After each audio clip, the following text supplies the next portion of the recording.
మీరు రోజు తాగే నీరు మీ ఆరోగ్యాన్ని నిర్ధారించగలదని మీకు తెలుసా? ఈరోజు మనం ఆల్కలైన్ వాటర్ గురించి మాట్లాడుకోబోతున్నాం.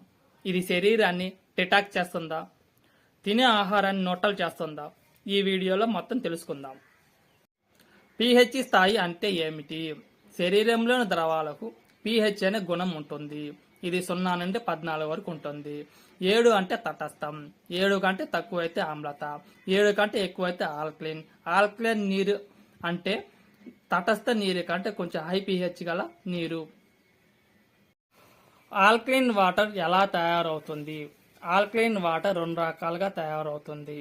1. కొండల్లోంచి వచ్చే నీరు రాళ్లలోంచి పారుతూ ఖనిజాలను గ్రహించి ఆల్కలైన్ లక్షణాలు పొందుతుంది. 2. ఎలక్ట్రాలిసిస్ మిషన్ ద్వారా నీటిని అయనైజర్ అనే మిషన్ ద్వారా పంపిస్తే అది హైడ్రోజన్ హైడ్రాక్సైడ్ అయాన్లుగా విడిపోతుంది. నీటిని 2 భాగాలుగా విడగొడుతుంది. ఒకవైపు ఆల్కలైన్ వాటర్ తాగే నీరు, మరోవైపు అసిడిక్ వాటర్ బయట పనికి. శరీరంపై ప్రభావం. ఆల్కలైన్ వాటర్ వల్ల శరీర ఆమ్లత తగ్గుతుంది. ఇది మలబద్ధకం, అజీర్ణం, గ్యాస్ వంటి సమస్యలపై ఉపశమనం ఇస్తుంది. సెల్స్లోకి తక్కువ స్ట్రెయిన్తో నీరు ప్రవేశించగలదు. ఆరోగ్య ప్రయోజనాలు.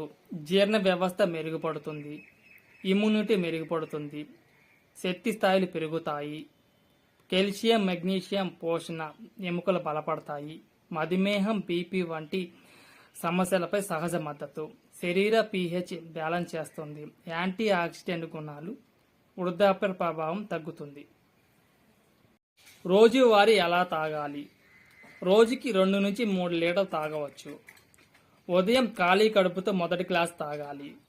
భోజనం ముందు తర్వాత కనీసం 30 నిమిషాలు గ్యాప్ ఇవ్వాలి. ఎవరు జాగ్రత్తగా వాడాలి? గర్భిణీ స్త్రీలు, కిడ్నీ సమస్యలు ఉన్నవారు, హై ఎసిడిటీ ఉన్నవారు వైద్యుని సూచన తీసుకోవాలి. సాధారణ ఆరోగ్యవంతులకి ఇది ఒక లైఫ్ స్టైల్ బూస్ట్ మాత్రమే. ఇంట్లో తయారు చేసే చిట్కాలు.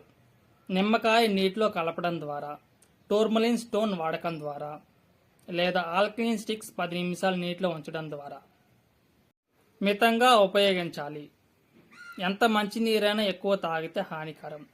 ఎక్కువ pH వల్ల డైజెషన్పై ప్రభావం పడవచ్చు. అందుకే పరిమితంగా పద్ధతిగా వాడండి.